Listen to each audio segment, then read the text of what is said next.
عليكم ورحمة الله. الحمد لله وحده والصلاة والسلام على من لا نبي بعد أما بعد. أعوذ بالله من الشيطان الرجيم. عن جابر رضي الله عنه قال قال رسول الله صلى الله عليه وسلم من مات يشرك بالله شيئا دخل النار ومن مات لا يشرك بالله شيئا دخل الجنة. প্রশংসা মাত্র আল্লাহ সুবহানাহু ওয়া তাআলার জন্য, যেই মহান আল্লাহ সুবহানাহু ওয়া তাআলা অতীব দয়ালু। সেই মহান আল্লাহ সুবহানাহু ওয়া তাআলার সংক্ষিপ্ত প্রশংসা আলহামদুলিল্লাহ সুম্মা আলহামদুলিল্লাহ। অতঃপর বিশ্বনবী মুহাম্মদ রাসূলুল্লাহ সাল্লাল্লাহু আলাইহি ওয়াসাল্লামের উপর শান্তি ধারা বর্ষণ হোক, আমিন। আল্লাহুম্মা সাল্লি আলাইহি আল্লাহুম্মা বারিক আলাইহি। প্রিয় সম্মানীয় উপস্থিতি, আজকের আলোচনা শিরক এর সংজ্ঞা ও তার ভয়াবহ পরিণতি। হযরতে জাবির রাদিয়াল্লাহু আনহু বলেন, হতে বর্ণিত, তিনি বলেন রাসূল সাল্লাল্লাহু আলাইহি সাল্লাম বলেন, যে ব্যক্তি আল্লাহর সাথে বিন্দু মাত্র শিরক করবে সে জাহান্নামে যাবে, আর যে ব্যক্তি আল্লাহর সাথে বিন্দু মাত্র শিরক করবে না সে জান্নাতে যাবে। মুসলিম মিশকাত হাদিস নাম্বার বাংলা মিশকাত হাদিস নাম্বার 1ম খণ্ড হাদিস নাম্বার 34, ঈমান অধ্যায় 38। হযরতে আনাস রাদিয়াল্লাহু আনহু বলেন, রাসূল সাল্লাল্লাহু আলাইহি সাল্লাম বলেছেন, আল্লাহ তাআলা বলেন, হে আদম সন্তান, যতদিন তুমি আমাকে ডাকবে এবং আমার নিকট ক্ষমার আশা রাখবে আমি তোমাকে ক্ষমা করব। হে আদম সন্তান, ক্ষমা করব, তোমার অবস্থা যাই হোক না কেন আমি কারো পারোয়া করি না। হে আদম সন্তান, তোমার গুনাহ যদি আকাশ পর্যন্ত পৌঁছে অতঃপর তুমি আমার নিকট ক্ষমা চাও, আমি তোমাকে ক্ষমা করে দেব। আমি ক্ষমা করার ব্যাপারে কোনো কারো পারোয়া করি না। হে আদম সন্তান, তুমি যদি পৃথিবী পরিমাণ গুনাহ নিয়ে আমার দরবারে উপস্থিত হও এবং আমার সাথে কোনো শরীক না করে আমার সামনে আসো, আমি পৃথিবী পরিমাণ ক্ষমা নিয়ে উপস্থিত হব। তিরমিজি হাদিস সহিহ মিশকাত হাদিস নাম্বার 2336। আল্লাহ সুবহানাহু ওয়া তাআলা বলেন, অত্র আয়াতে আল্লাহ সুবহানাহু ওয়া তাআলা তিনি বলেন, শিরক হচ্ছে ভয়াবহ অপরাধ। শিরকের সংজ্ঞা আল্লাহ সুবহানাহু ওয়া তাআলার কাছে আল্লাহ সুবহানাহু ওয়া তাআলার সঙ্গে অন্য কাউকে সমকক্ষ করে দেওয়া, অন্য কাউকে তার সঙ্গে জড়িত করে দেওয়া, তার স্থানে অন্য কাউকে বসিয়ে দেওয়া। যেমন গাভী ভালো তাই দুধ হয়, ডাক্তারও ভালো তাই বেঁচে গেলাম, গাছ ভালো তাই ফল দেয়। এইগুলি হচ্ছে শিরকের সংজ্ঞা। প্রিয় সম্মানীয় উপস্থিতি, গাছ ভালো তাই ফল দেয় না, এটি হচ্ছে আল্লাহ সুবহানাহু ওয়া তাআলা তিনি আপনাকে গাছে ফল দিয়েছেন। গাই ভালো তাই দুধ নয়, আল্লাহ সুবহানাহু ওয়া তাআলা আপনার গায়কে দুধ দেওয়ার ক্ষমতা দিয়েছেন, এটি আল্লাহ সুবহানাহু ওয়া তাআলা দিয়েছেন। ডক্টরও ভালো তাই বেঁচে গেলাম, এটি নয়, আল্লাহ সুবহানাহু ওয়া তাআলা ডক্টরের মাধ্যমে আপনাকে বাঁচিয়েছেন, এটা আল্লাহ সুবহানাহু ওয়া তাআলার দয়া।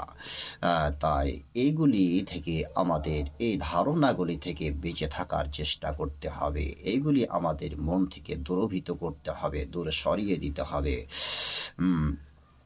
মহান আল্লাহ সুবহানাহু ওয়া তাআলা তিনি বলেন, কুল আফারাআইতুম মা তাদউনা মিন দুনিল্লাহ ইন আরাদানিল্লাহু বিজুররিন হাল হুন্না কাশিফাতুন জুররিহি আও আরাদানি বিরহমাতিন হাল হুন্না মুমসিকাতু রাহমাতি কুল্লা হাসবিয়াল্লাহ আলাইহি ইয়াতাওয়াক্কালুল মুতাওয়াক্কিলুন। হে নবী, তুমি বলো,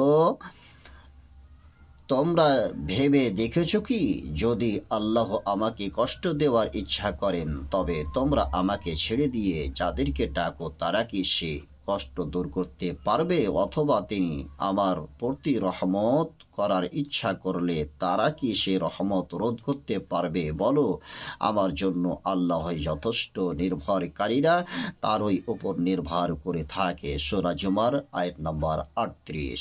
অত্র আয়াতে মহান আল্লাহ সুবহানাহু ওয়া তাআলা বিশ্বনবী মুহাম্মদুর রাসূলুল্লাহ সাল্লাল্লাহু আলাইহি ওয়াসাল্লামকে বলছেন, হে নবী, তুমি বলো, তোমরা কি ভেবে দেখেছো যে আল্লাহ আমাকে কষ্ট দেওয়ার ইচ্ছা করেন? আল্লাহ সুবহানাহু ওয়া তাআলা আমাকে কষ্ট দেওয়ার ইচ্ছা করেন, তবে তোমরা আল্লাহকে ছেড়ে দিয়ে যাদেরকে ডাকো তারা কি সে কষ্ট দূর করতে পারবে? তারা কি আমার সে কষ্ট দূর করতে পারবে? সেটা কখনোই না। সেটা অসম্ভব, সেটা সম্ভবপর নয়। অথবা তিনি আমার প্রতি রহমত করার ইচ্ছা করলে তারা কি সেটাকে রোধ করতে পারবে? সেটাকে তারা রুখে দিতে পারবে, বন্ধ করে দিতে পারবে? আল্লাহ সুবহানাহু ওয়া তাআলা তিনি আমার প্রতি দয়া করবেন, রহমত বর্ষণ করবেন, সেটা কি তারা আটকে দিতে পারে? সেটা কি তারা বন্ধ করে দিতে পারে? না, এটা কখনোই না, তারা বন্ধ করতে পারে না, তা রোধ করতে পারবে না। বলো, আমার জন্য আল্লাহই যথেষ্ট, নির্ভরকারীরা তারই উপর নির্ভর করে। যারা আল্লাহ সুবহানাহু ওয়া তাআলা তিনি হচ্ছেন আমাদের জন্য যথেষ্ট, নির্ভরকারীরা তারা আল্লাহর উপরই নির্ভর করে থাকে, ভরসা করে থাকে।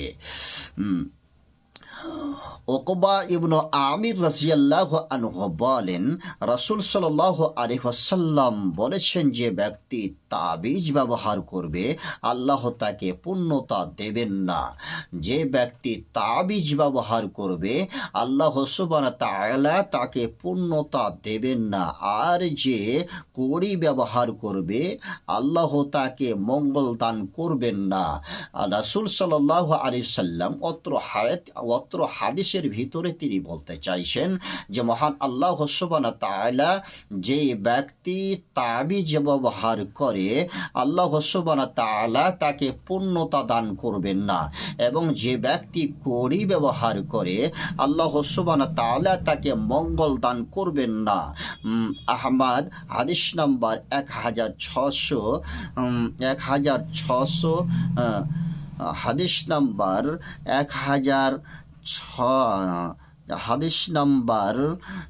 16,763 হাদিস আহমদ, হাদিস নাম্বার 16,763, হাদিস সহিহি।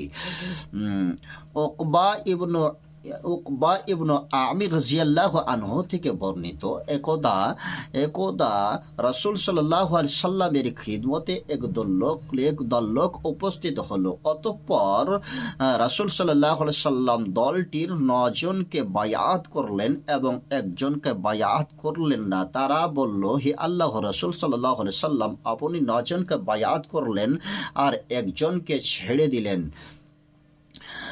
রাসূল সাল্লাল্লাহু আলাইহি সাল্লাম বললেন, তার সাথে একটি তাবিজ রয়েছে। তখন লোকটি হাত ভিতরে ঢুকিয়ে তাবিজ ছিঁড়ে ফেললেন। অতঃপর রাসূল সাল্লাল্লাহু আলাইহি সাল্লাম তাকে বায়াত করলেন এবং বললেন, যে ব্যক্তি তাবিজ ব্যবহার করলো সে শিরিক করলো। আহমদ হাদিস নাম্বার 16,771, হাদিস সহিহি।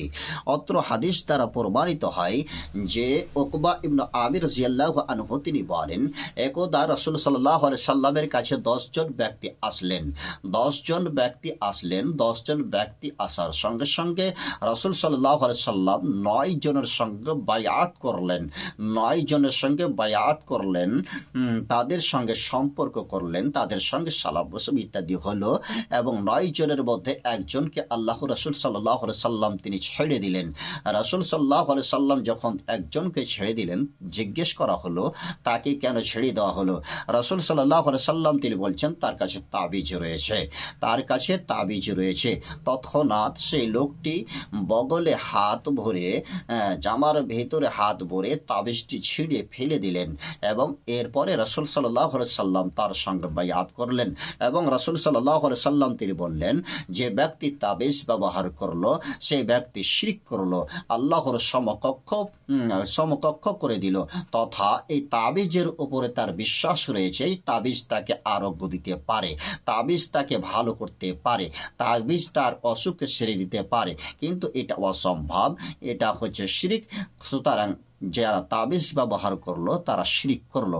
এ কথা রাসূল সাল্লাল্লাহু আলাইহি ওয়াসাল্লাম তিনি বলছেন। হাদিস আহমদ, হাদিস নাম্বার 16771, হাদিস সহিহ। হযরতে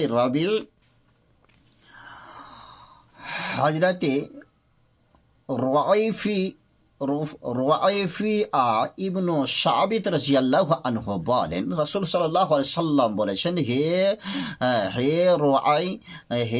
রুয়াইফা, হয়তো তুমি আমার পরে অনেক দিন বেঁচে থাকবে, সুতরাং তুমি লোকদেরকে এ কথা বলে দিও যে ব্যক্তি দাড়িতে গিট দিল অথবা তাবিজ জাতীয় বেল্ট বা সুতা ছেলে মেয়ের বা প্রাণীর গলায় পড়ালো কিংবা চতুষ্প জন্তুর গোবর অথবা হাড় দিয়ে ইস্তেঞ্জা করলো, নিশ্চয় তার সাথে মুহাম্মদ সাল্লাল্লাহু আলাইহি সাল্লামের কোনো সম্পর্ক নেই, মুহাম্মদ সাল্লাল্লাহু আলাইহি সাল্লামের কোনো সম্পর্ক নেই, মুহাম্মদ সাল্লাল্লাহু আলাইহি সাল্লামের তার সঙ্গে কোনো সম্পর্ক নেই, এ কথা তুমি বলে দিও, এ কথা তুমি বলে দিও। আবু দাউদ মিশকাত, হাদিস নাম্বার 351, সনদ সহিহ।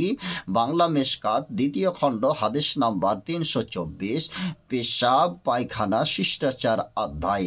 অন্য বর্ণনায় রয়েছে, রাসূল সাল্লাল্লাহু আলাইহি সাল্লাম বলেন, ইন্নার রুকা ওয়াত তামিম ওয়া তাওয়াল্লা শিরকুন, নিশ্চয় ঝাড়ফুঁক, তাবিজ এবং ভালোবাসা সৃষ্টি করার জন্য কৌশল অবলম্বন করা শিরক। আবু দাউদ, সনদ হাসান, মিশকাত, হাদিস নাম্বার 4552, বাংলা অনুবাদ, অষ্টম খণ্ড, হাদিস নাম্বার 4353, চিকিৎসা ও ঝাড়ফুঁক অধ্যায়।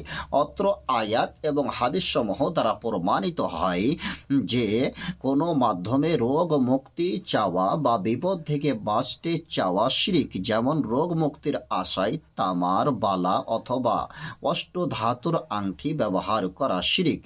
গাভীকে যে কোনো ক্ষতি থেকে বাঁচানোর উদ্দেশ্যে গাভীর গলায় চামড়া ব্যবহার করা, বালা মুসিবত থেকে বাঁচার জন্য সাদা কড়ি চুলে বেঁধে ব্যবহার করা, বাচ্চাকে শয়তানের ক্ষতি থেকে রক্ষা করার আশায় কালো সুতোয় ঘিড়া দিয়ে ব্যবহার করা, বাচ্চা যেন না মরে এই আশায় কান ফড়িয়ে বেলা ব্যবহার করা এবং যে কোনো উদ্দেশ্যে তাবিজ ব্যবহার করা শিরক।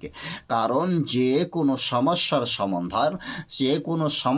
সমাধান একমাত্র আল্লাহ সুবহানাহু ওয়া তাআলা তিনি করতে পারেন, অন্য কিছু নয়। তবে তাবিজ মানুষের মাধ্যমে বিপদ থেকে বাঁচতে চাওয়া যায়।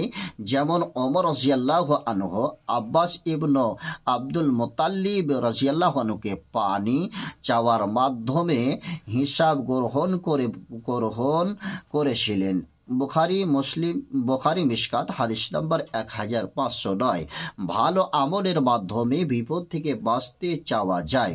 যেমন 3 জন ব্যক্তি গর্তে আটক পড়লে ভালো আমলের মাধ্যমে বাঁচতে চেয়েছিলেন। বুখারী মুসলিম মিশকাত, হাদিস নাম্বার 4938। প্রিয় সম্মানী উপস্থিতি, আপনি ভালো আমল করেন, এই